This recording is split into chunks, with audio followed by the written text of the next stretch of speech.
The morning began the way disasters often do, quietly, deceptively, almost beautifully. Across the state of Victoria, Australia, the sky on the 7th of February 2009 was a hard, cloudless blue. No warning bells rang. No sirens cut through the stillness. And yet, before the sun set that day, this quiet corner of the world would witness the deadliest bushfire disaster in Australian history. A day burned so deeply into the national memory that it now carries its own name, Black Saturday. By mid-morning, Melbourne's temperature had already begun its climb toward the unthinkable. By afternoon, the mercury reached 46.4 degrees Celsius, a heat so extreme it felt less like weather and more like a warning. This was not an isolated spike. It was the final, brutal note in a symphony of drought that had gripped the region for years. The land was starved of moisture. Forests that should have held some resistance to fire stood instead like kindling, waiting. Then came the wind. Gusts exceeding 100 kilometers per hour tore across the dry countryside, carrying with them the kind of energy that turns a spark into a catastrophe within minutes. Fire scientists have a term for what unfolds when extreme heat, prolonged drought, and violent wind converge. They called it a perfect firestorm. On this day, Victoria had all three arriving together at the same place at the same time. The fires themselves did not have a single origin. Investigators would later trace the outbreaks to multiple causes. Some ignited from failures in aging power infrastructure, electrical lines, weakened by heat and wind, arcing and sparking against dry vegetation below. Others were suspected to be deliberately lit. In the town of Churchill, a fire was later attributed to arson. The outcome across the state followed a single devastating pattern: flames moving faster than warning systems could track, faster than communities could prepare for, faster than almost anyone believed possible. In Kinglake, the sky did not simply darken with smoke. It turned shades of orange, then a deep, suffocating red. Embers rained down like a storm from another world. Temperatures near the fire front reached over 1,000 degrees Celsius, hot enough to melt metal. Hot enough to turn a family home into ash within minutes. But it was the town of Marysville that would come to symbolize the sheer scale of loss on Black Saturday. Once a picturesque alpine village known for its gardens, Marysville was almost completely erased. Of the 500 residents, dozens did not survive. It remains one of the highest death tolls in the country's history. Streets were reduced to blackened foundations and the skeletal remains of chimneys, the only structures to outlast the flames. In Strathewen, the fire moved with such speed that some residents had only minutes to make life or death decisions. In Kinglake, entire properties that had stood for decades vanished in less than 20 minutes. This was the defining horror of Black Saturday, not simply its scale, but its speed. Communities discovered instead that the fire had already arrived. By the time the flames were finally contained, the human cost was staggering. 173 people had lost their lives. More than 400 others were injured, many bearing burns that would require years of recovery. Over 2,000 homes, places where families had built entire lives, were reduced to rubble. Across the state, 450,000 hectares of land had burned, scorched black in a single day. What made Black Saturday particularly haunting was the failure of the systems meant to prevent it. For decades, authorities followed stay or go, which collapsed under the sheer unpredictability and speed of the fires. Many who chose to stay and defend found themselves facing conditions no amount of preparation could withstand. Many who chose to leave did so too late, caught on roads that had themselves become fire corridors. In the aftermath, the Australian government established a royal commission to understand what had gone wrong. Survivors gave testimony. Fire behavior experts analyzed weather patterns second by second. Emergency responders relived the chaos of that day, all in pursuit of a single urgent question: how do we make sure this never happens again? What the commission uncovered would go on to reshape the way disaster warning systems function across the entire country. The old advice, stay or go, was quietly retired. In its place emerged a new philosophy, built on preparation, timing, and respect for a fire's capacity to defy expectation. Black Saturday did not just burn a landscape. It exposed the fragile line between preparedness and catastrophe. It forced a nation to rebuild not only its towns, but the very systems designed to protect them.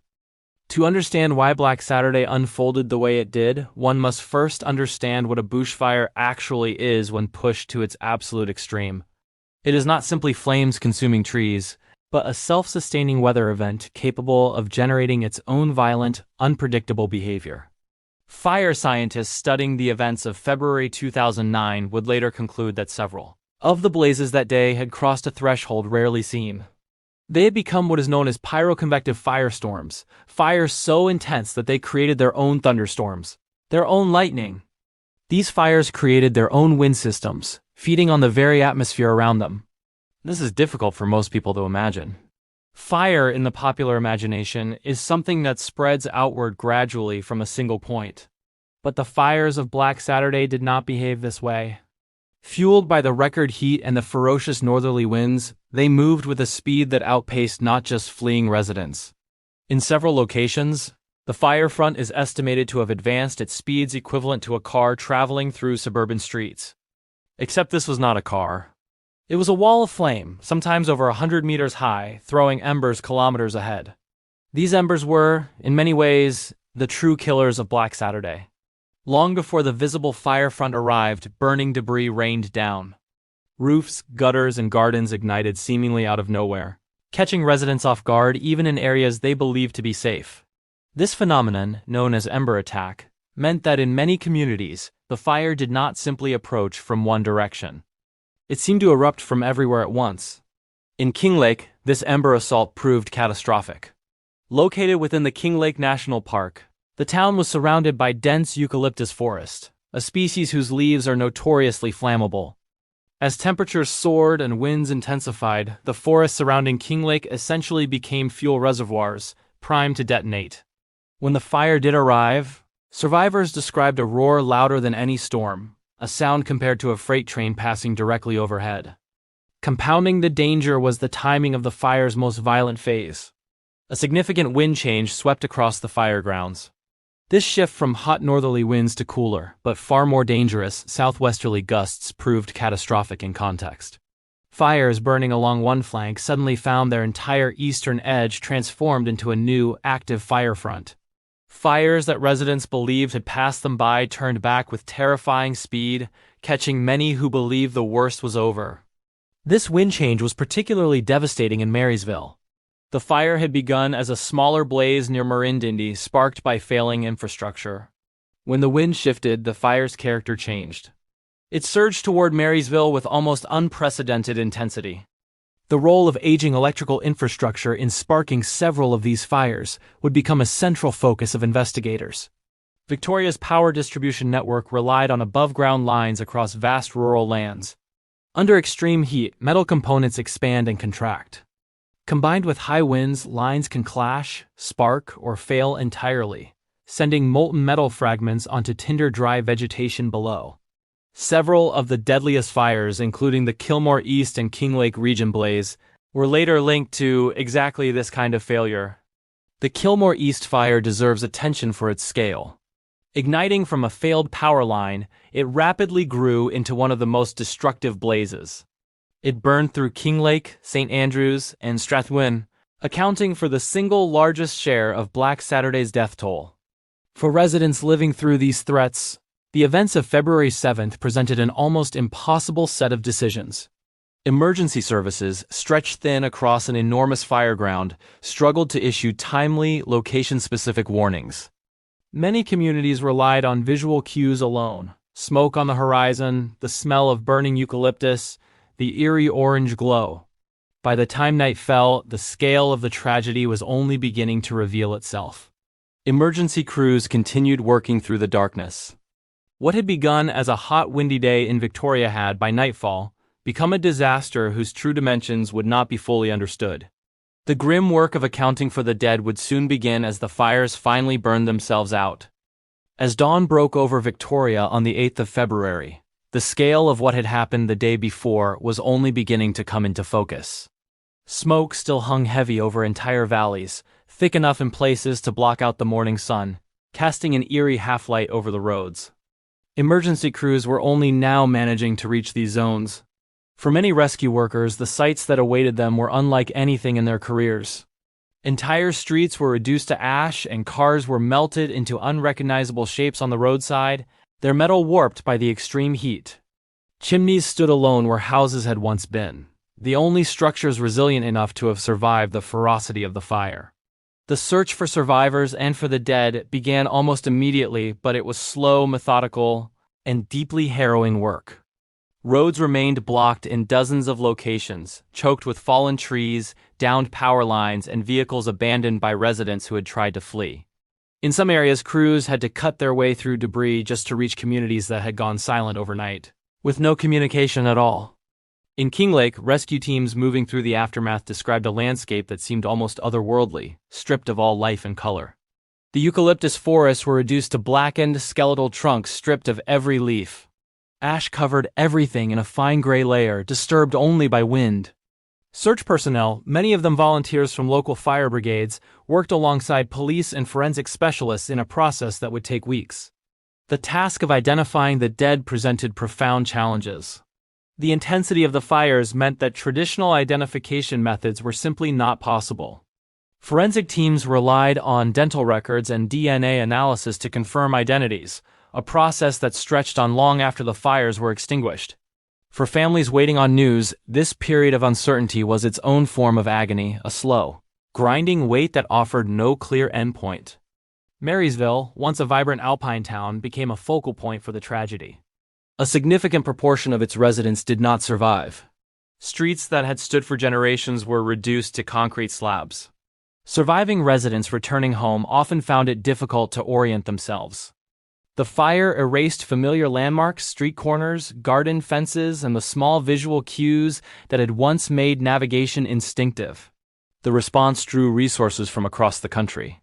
Firefighters were deployed from other states and overseas to manage the enormous humanitarian task.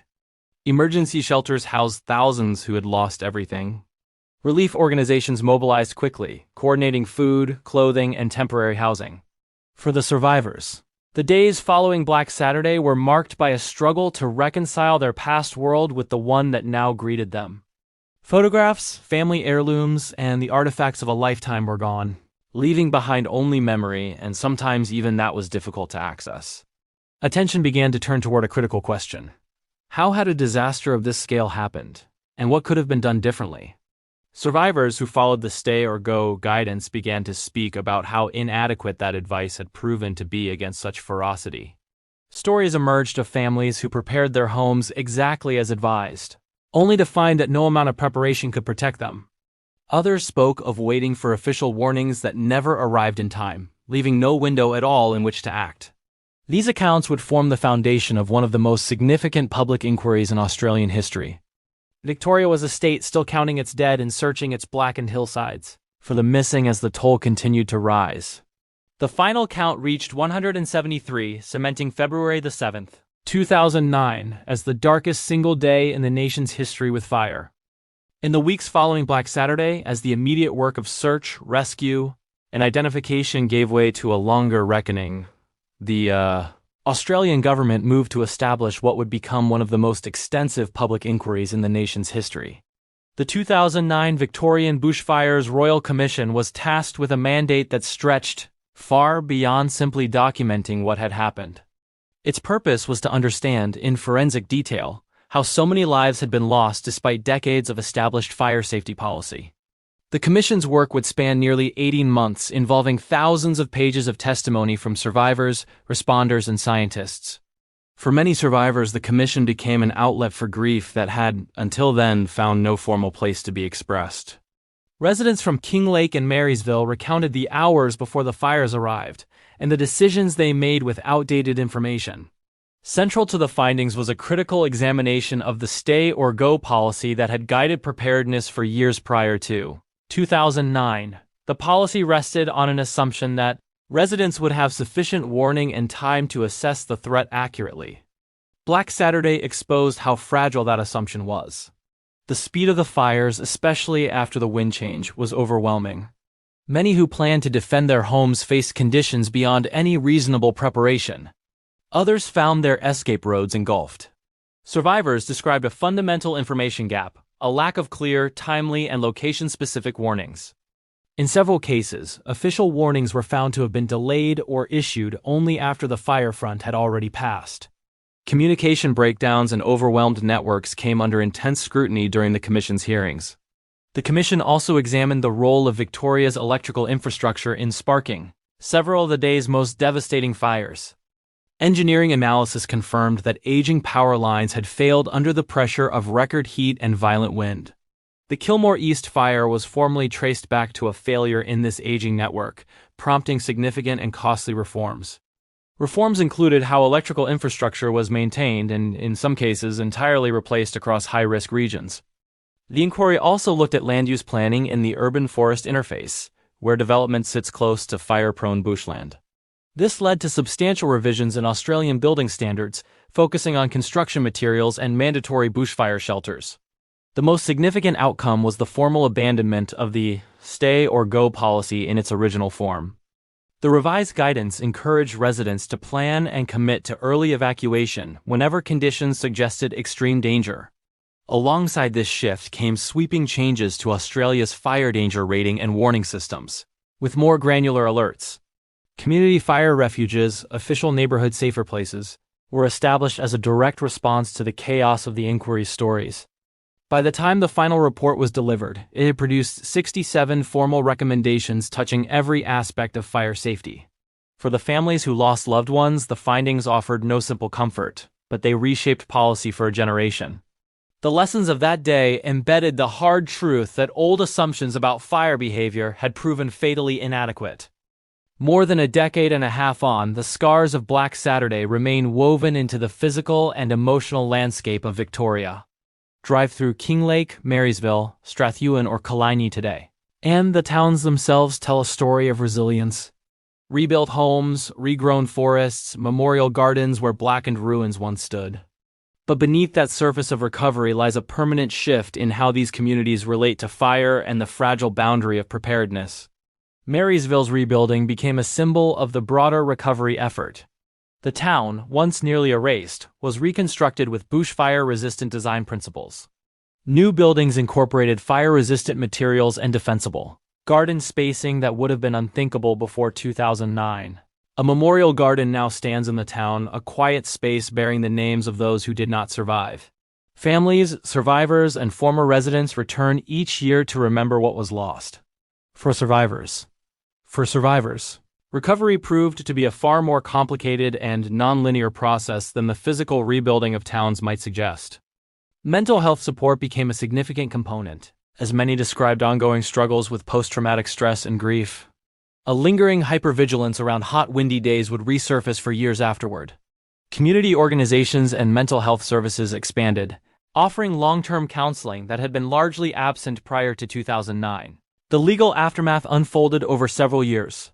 Class action lawsuits were brought against utility companies linked to several of the deadliest fires. These cases resulted in substantial settlements, providing a measure of financial recognition for losses that no compensation could fully address.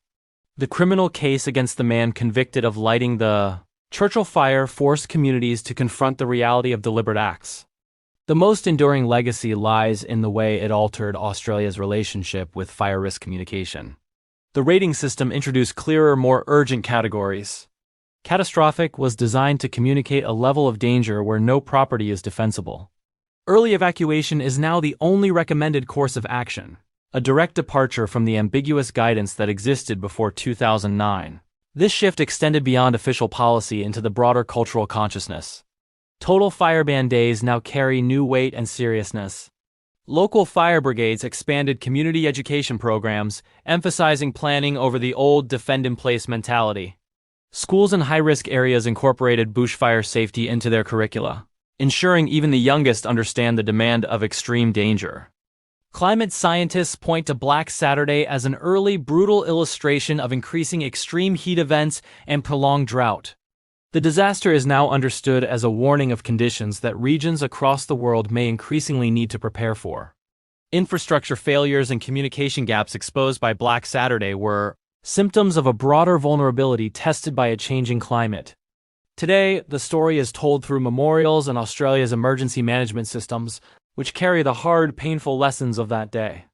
Every updated warning and building code traces its lineage back to the testimony of survivors who stood before the Royal Commission. For the towns that bore the heaviest losses, healing has never meant forgetting. Each February the 7th, communities pause to remember the 173 people who lost their lives and the thousands forever altered. Behind every statistic and rebuilt structure, there remain real families who carry the memory of that day with them still. Black Saturday reshaped a state, leaving a legacy of resilience and the responsibility to ensure these lessons are never forgotten.